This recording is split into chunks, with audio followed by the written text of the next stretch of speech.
Hey, this is Nikki with One Life Students, and this is Bible 101.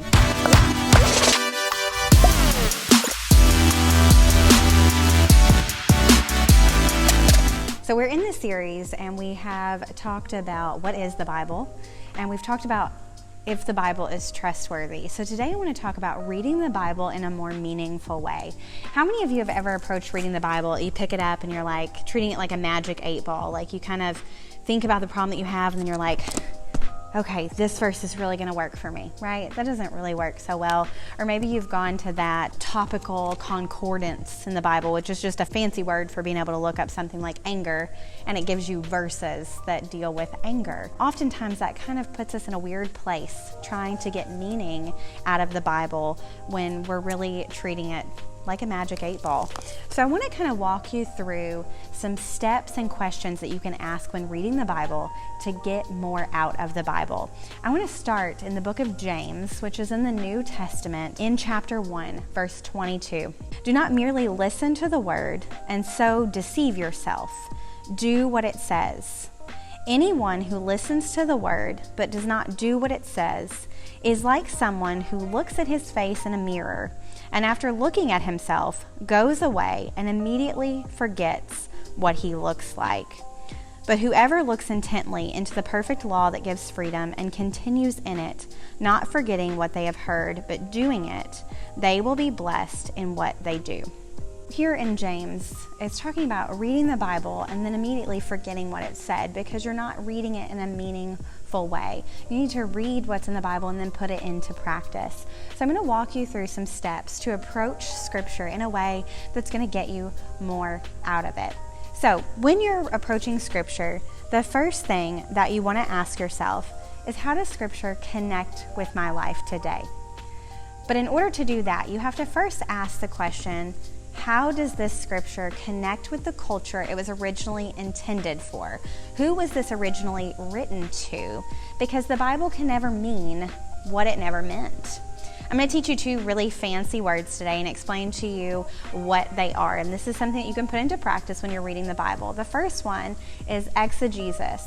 Now, this is a fancy word for reading the Bible and approaching it from a then and there perspective. So when you read something in the Bible, you're asking what was going on then and there in that culture, and how would these verses have applied to their lives?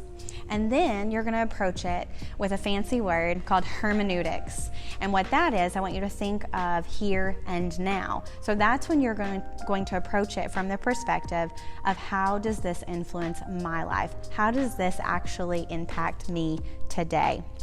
So the next question that when we are looking into Scripture, I want you to ask, how does this Scripture point me to Jesus? So we talked last week about the fact that all of Scripture is God-inspired, and that Jesus, he gave importance to the Old Testament. He quoted the Old Testament and pointed to the Old Testament constantly. But what we also have to take into account is that all of Scripture points us in some way to Jesus, and we can look for that in Scripture. So when we're reading through Scripture, we want to be asking ourselves, how does this point us to Jesus? Maybe it is prophesying about the Messiah coming. Maybe it is a picture of what man can be. Maybe it is literally Jesus in the Gospels that we are being pointed to how he lived his life. But we want to ask ourselves, how does this point me to Jesus? And then the last question that you want to ask is, how do I apply this?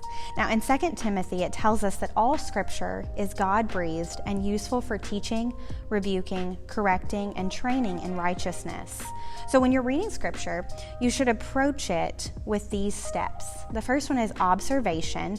So what does it say? The second one is interpretation. What does it mean? And then application. What am I supposed to do with this? So if you walk through Scripture with these steps in mind, as you're reading scripture, you're going to get so much more out of it in an accurate way. Because like I said before, the Bible can never mean what it never meant. And so if we're approaching it and we're only trying to apply it to the here and now, and we're trying to make it fit our lives before really realizing that it was written to an entirely different culture, we're not going to get the full meaning out of it.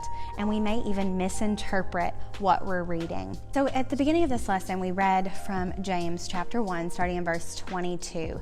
I'm going to read this again, and then I'm going to show you what these steps look like in practice. So we're going to walk through these verses and apply the steps that I've just given you so you can kind of see what it looks like. Starting at verse 22, it says, "Do not merely listen to the word and so deceive yourself. Do what it says. Anyone who listens to the word but does not do what it says is like someone who looks at his face in a mirror and after looking at himself goes away and immediately forgets what he looks like. But whoever looks intently into the perfect law that gives freedom and continues in it, not forgetting what they have heard but doing it, they will be blessed in what they do." The first question I said was, how does Scripture connect to my life?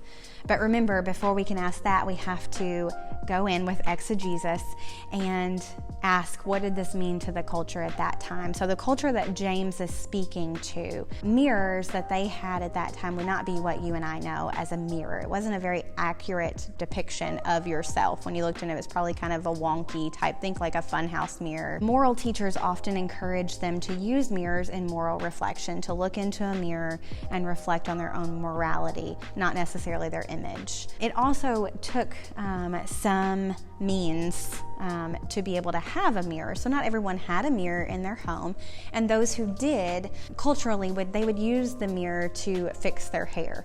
And so what James was doing here is he was kind of equating someone who would read Scripture and not apply it to someone who was that was able to afford themselves the luxury of having a mirror, but wouldn't even take the time to remember how they looked. So he was basically telling them that it was a stupid thing to read Scripture and not apply it, as how they would have taken that in that culture. So this is kind of this idea that their culture would have gotten from this, that for someone to have a mirror and to not take the time to remember what they looked like, it just wouldn't have been a very intelligent thing to do. For someone who didn't have a mirror, it was pretty common for them to not remember what they looked like because they hadn't seen themselves. Maybe they saw their reflection in a body of water or something like that, but it would have been easier for them to forget. So that would have been equating someone who hadn't read Scripture.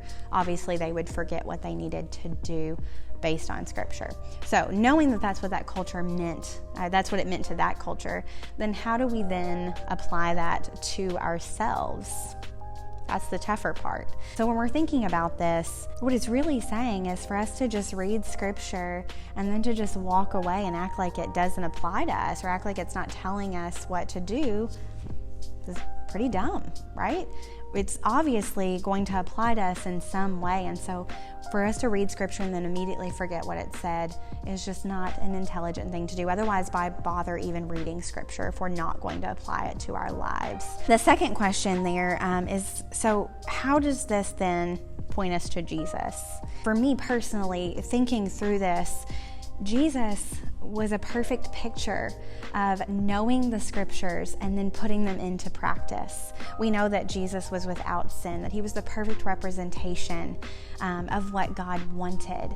And so we have this beautiful picture of Jesus knowing Scripture so well and being able to walk that out, that we are able then, not perfectly, but we're able to mirror ourselves after that. After all, that is, being a Christian is to be Christ-like. We're always striving for that. And so for me, this points to Jesus in that way, that knowing he knew Scripture and he put it into practice in his daily life. And then the last one there, as we're approaching how do I apply this, and we're thinking about observation, what does it say? Interpretation, what does it mean? So we've done those two things. And that last one, what am I supposed to do with this? So when we're reading the Scripture, and we know that James is telling them that to read Scripture and to immediately forget what it means is just not an intelligent thing to do. Then for us, we can apply this to our lives by being intentional about spiritual disciplines, prayer, and studying Scripture. When we're reading Scripture, we want to then make sure that we're walking it out in our daily lives, that we are praying over Scripture, which can be a really weird thing, and maybe we'll do a video about that too, but just reading through Scripture and then praying what comes to mind. Putting those things into practice is so important, and that's how you can apply James chapter 1, verses 22 through 24 to your life, is reading Scripture and then putting it into practice in your daily walk. So in a moment, you are going to have some Scripture on your screen. Then I want you to spend some time this week applying these steps to those specific passages in the Bible. And then once you're done with those, have fun, explore the Bible, and use these steps to get more out of it. I always tell you to keep seeking and keep searching, because I want you to dive into the Bible and look at these things for yourself. In the description below, we are going to include some references that we ourselves use to engage with the Bible.